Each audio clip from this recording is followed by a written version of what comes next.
Hi, this is Debbie, and I'm sharing a video I created for my Doodling with Debbie series for Simon Says Stamp. When I saw the new Delicate Outline flower set from Simon Says Stamp, from their new Rainbows release, I knew I had to paint it.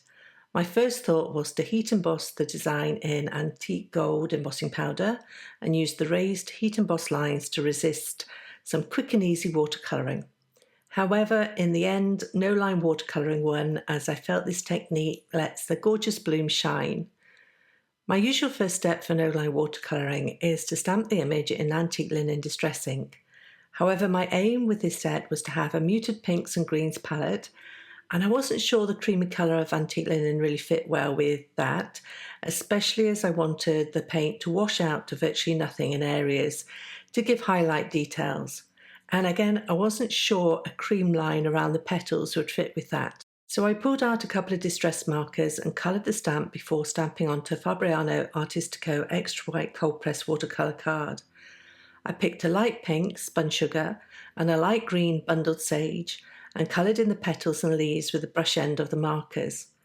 I coloured and stamped a few times until I had a clear impression to paint. I knew I wanted black anthers for the flower centres, and rather than paint and then add the anthers at the end, I decided to draw in the anthers before painting so that I could easily see where to draw. I used a black micron pen. This is waterproof and so won't be affected by the paint and water I add over the top. I wasn't too precise but kept roughly to where the anthers were on the stamped image, and I kept the stamp set beside me to guide me also. I'm a fan of a mucky muted palette, and this card turned out with quite a Victorian feel to it, I think. I used a lot of colours that were already mixed on my palette, but the base of the flower mix was Pyrrole Crimson, with some green pulled across to knock back the brightness of the red. I ended up working with 3 brushes for this painting session. I had a larger size 8 round synthetic brush loaded with what was effectively my mid value. I then pulled out the colour with a damp brush, and for this I used a size 6 round synthetic brush. This damp brush with just plain clear water is effectively working as the highlights. Then for the darkest colour, I brought in a concentrated mix on a smaller size 4 round synthetic brush for the shadows. This type of painting session for me is very relaxing and therapeutic because it is repetitive. I painted each petal or leaf in the same way, starting with the mid-value brush and adding to the area closest to the flower centre where the shadows would be. I then pulled out the colour with the damp brush to create highlights. While the paint was still wet, I went in with a smaller brush loaded with a concentrated mix for the shadows. This method relies on the wet and wet technique, whereby working with wet paint, the colours mix and merge together. I then repeated this process over and over again, petal after petal. I moved around painting a few flowers at once so that I could leave each petal to dry fully before painting its neighbours. This prevents 2 petals blending together when wet.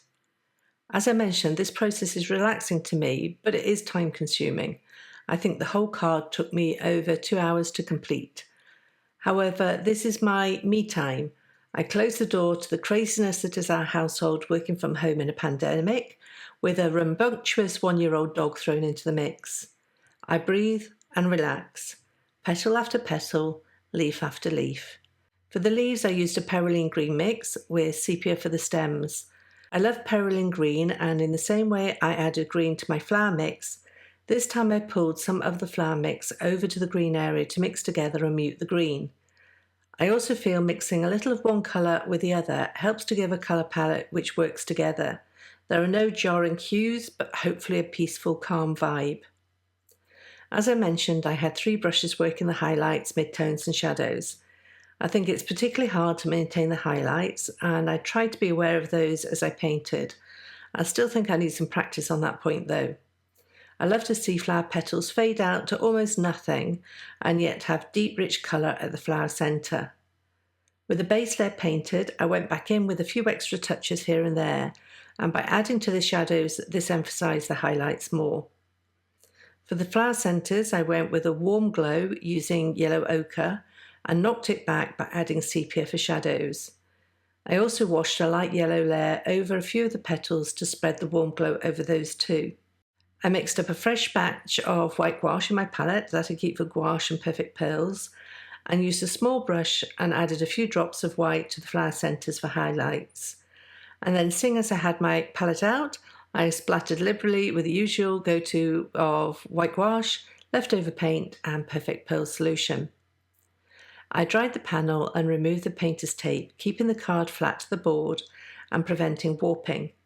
Removing the tape is also a nice experience, but also the blue can be so distracting, and it is lovely to see the panel without that.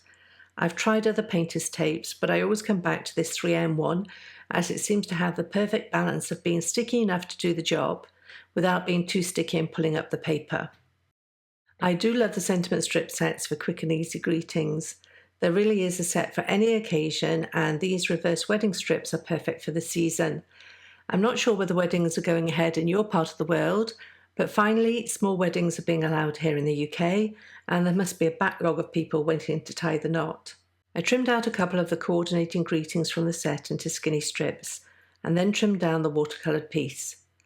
I added foam tape to the back of everything, and then adhered the card front to a card base and cut and scored from a fog card. I then used a T-square ruler to add the sentiment strips offset to the right of the card. I finished off with a trio of pearls. I love these eggshell pearls from Little Things by Lucy's Cards at any time, but I think they go particularly well with a wedding theme. So there's my take on this beautiful, delicate outline flowers set. The muted palette speaks to me, but I've seen this set coloured in a wide range of styles. At Simon, you'll find lots of inspiration for using a set in the small thumbnails below the product image. It's always a good way to see the versatility of a set before making a purchase. That's me for today. I'll leave links in the YouTube description to the products that I've used, as well as a coordinating link to the blog post over at limedoodledesign.com. I want to thank you for joining me, and if you've enjoyed this tutorial, I'd be delighted if you'd subscribe to this channel. And before I go, here's a couple more videos to check out. Thanks, and I'll see you next time.